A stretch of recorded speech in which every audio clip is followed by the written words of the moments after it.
Hello students, welcome again. Today we start course of BA part first year English literature paper first. We start with unit first with a great dramatist and a poet William Shakespeare. You are well known about William Shakespeare. He was the greatest dramatist of Elizabethan age and a great sonnet poet also. Now we started with Shakespeare's sonnet, Shall I Compare Thee?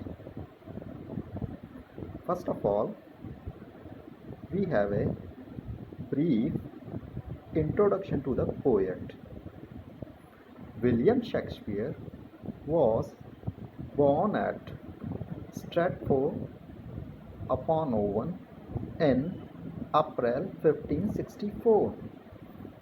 He was the eldest son of John Shakespeare and Mary Arden. His father was one of the most prosperous men of Stratford.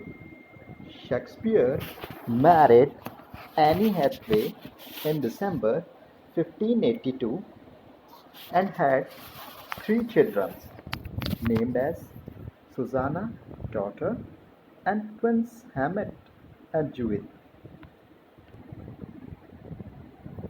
Little is known of Shakespeare's early life. There is one tradition that he fled from Stratford because he was in a trouble of deer stealing. This, however, is not universally accepted. There is another tradition that he was for some time a social master.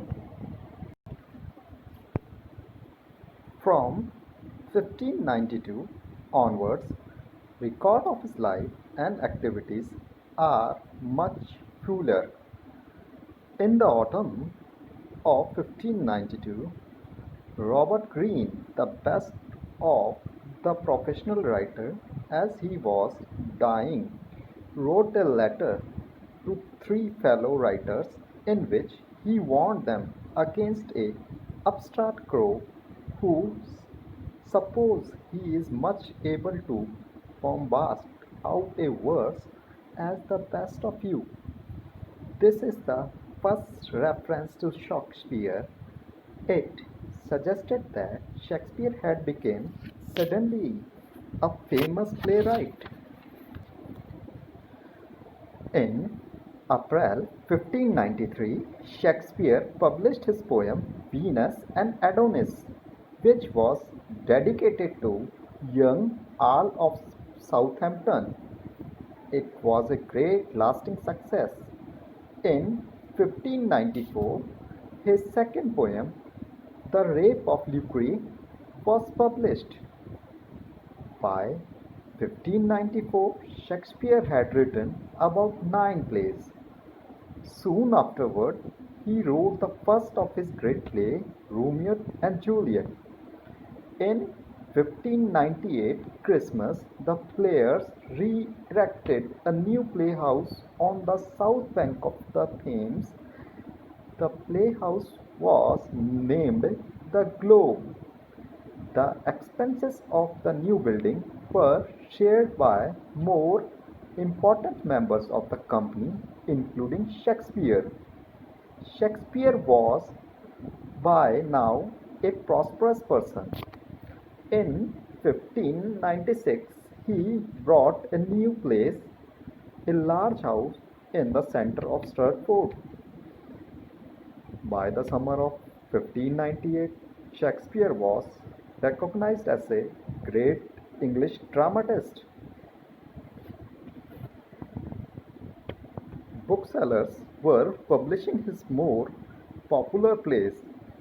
A contemporary young writer named Francis Maris in a long catalogue of his English authors give Shakespeare more prominence than any other writer.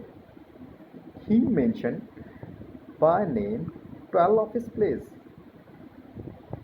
Queen Elizabeth died in 1603. King James proved a more enthusiastic pattern of plays.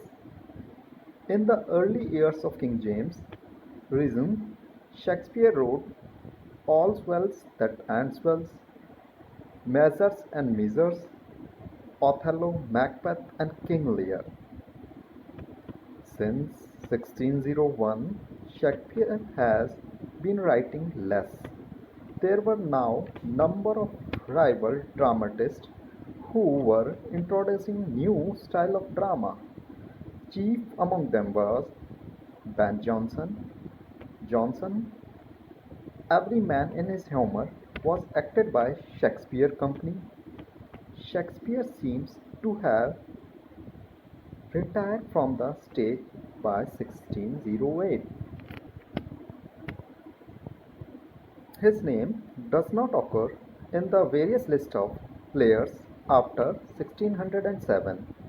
Henceforward, he lived for most part of Stratford, where he was regarded as one of the most important citizens. He still wrote few plays, chiefly tragic comedies in this period. The Tempest was one of the greatest plays of this period. For the last 4 years of his life, he was lived in a retirement. His son Hamlet died in 1596. Shakespeare died at Stratford upon Avon on 23rd of April 1616. He was buried in the chancel of the church before the high altar. His wife survived him when Shakespeare died. 14 of his plays had been separately published in quarto booklets. Shakespeare, often called England's national poet and also nicknamed as Bard of Avon,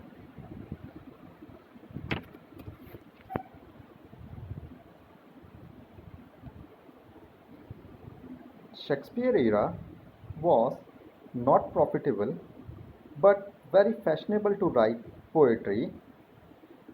It seems writing poetry was something he greatly enjoyed and did mainly for himself. There are about 152 short sonnets attributed to Shakespeare. Among them, the most famous ones are Sonnet number 29, Sonnet number 71, and Sonnet number 55.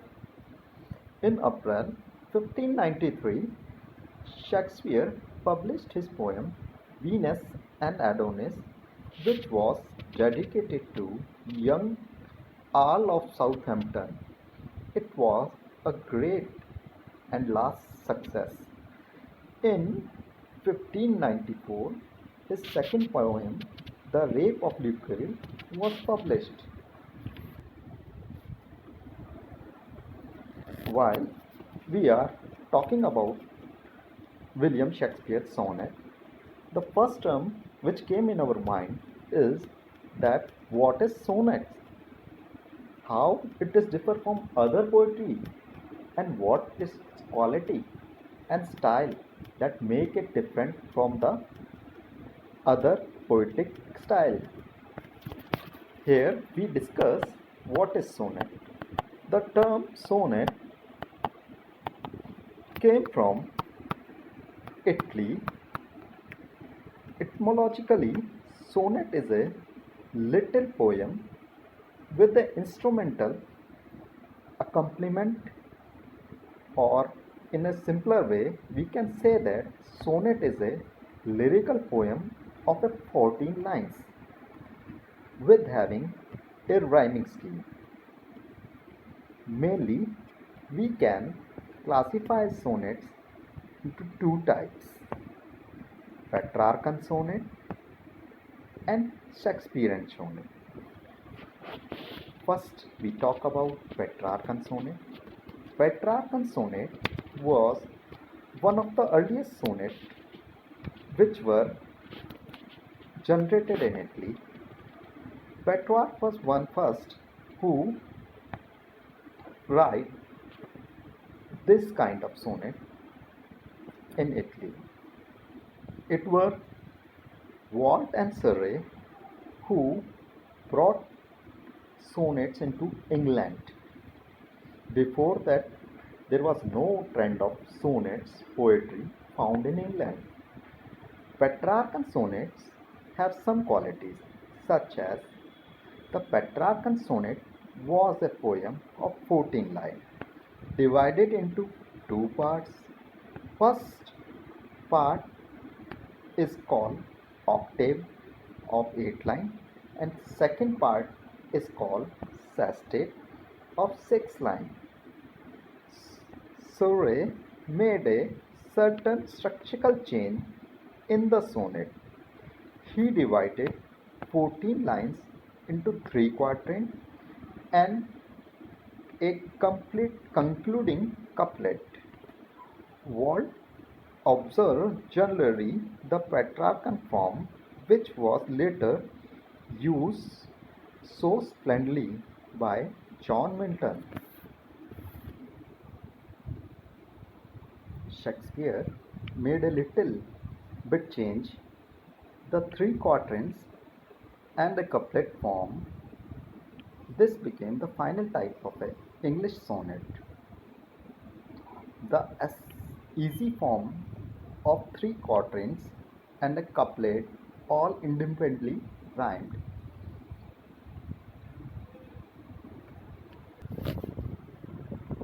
Now we move towards Shakespeare sonnet. Shall I compare thee? The sonnet number 18. Shall I compare thee to a summer's day? The poem is a sonnet. Sonnet means 14 line with a rhyming scheme. Poetry is called as a sonnet.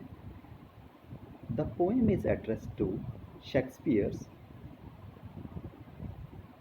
his friend W.H.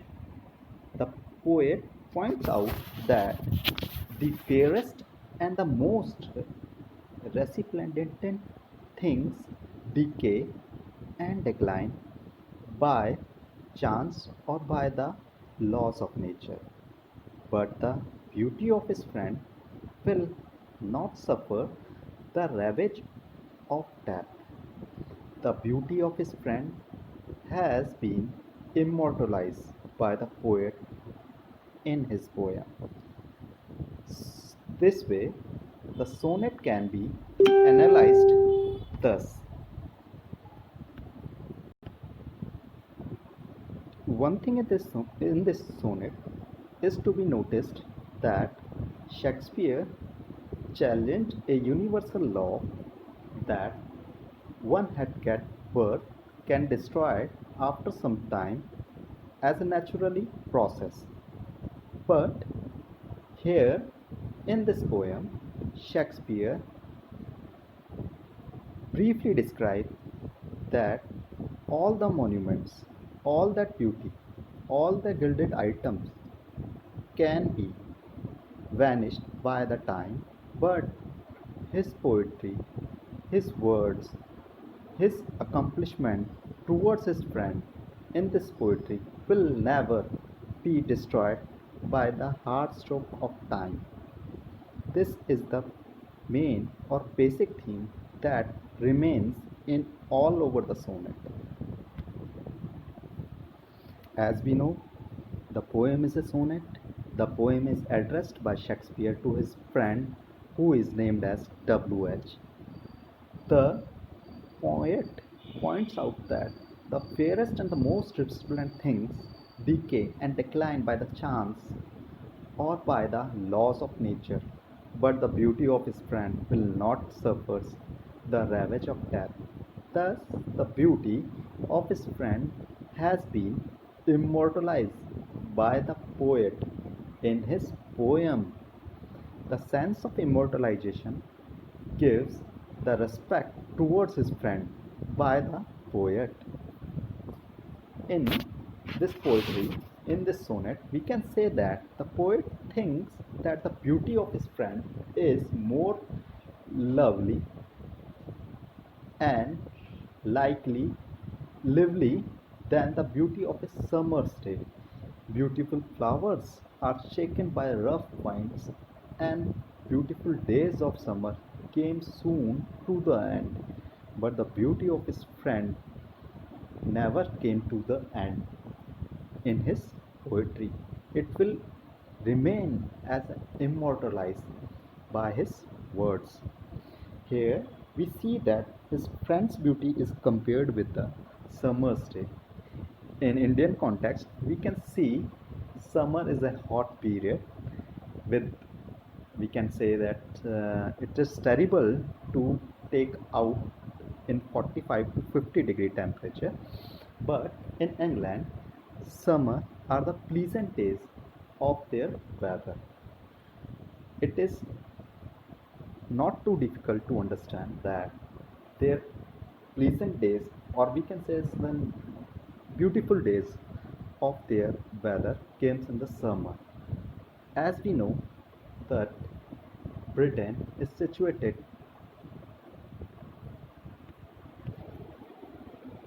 in colder regions. The poet does not feel inclined to compare his friend's beauty to the beauty of a summer's day. He knows that beauty of summer day is short-lived. It soon fades away. The beauty of his friend is more lovely and captivating than the beauty of a summer's day. And the beauty of flower of May shaken by the rough winds. It is ever brighter than the brightest of the sun. The brightness of the sun is often covered by the clouds, but the beauty of his friend cannot be eclipsed. The beauty of the most beautiful objects of nature and human life are subject to decay and decline. This is a universal law, but the beauty of his friend is eternal. It cannot be obscured, dimmed, or ravaged by time or death. Beauty of his friend has permanently been enchained and immortalized in the poem of the poet. So long as the song or sonnet of the poem will last, the beauty of his friend will last. His poem has immortalized the beauty of his friend in his line as so long live this, and this gives life to thee. Here in this line, poet refers to the beauty of his friend that remain immortalized in his own words of this poetry. Mainly, we can say that the poet compare his friend's beauty to the beauty of the summer's day. He knows that the beauty of summer's day is short-lived and soon it fades away. But the beauty of his friend is more lovely and captivating than the beauty of a summer's day. And the beauty of the flower of May shaken by the rough winds. It is even brighter than the brightness of the sun. The brightness of the sun is often covered by the clouds, as we usually see in the summers, that clouds as eclipsed sun's brightness. But the beauty of his friend cannot be eclipsed. Here, in few lines, such as, "But thy eternal summer shall not fade, nor lose possession of that fair thou owest." In this line, the poet describes that its beauty is immortalized and never be shaded or hidden behind the eclipsed.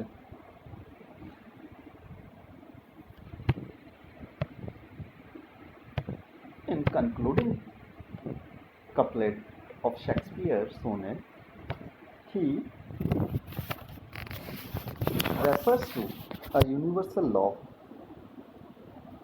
and indicate a philosophical meaning in this sonnet, that every beautiful object of nature and human life are subject to decay and decline, but the beauty of his friend is eternal.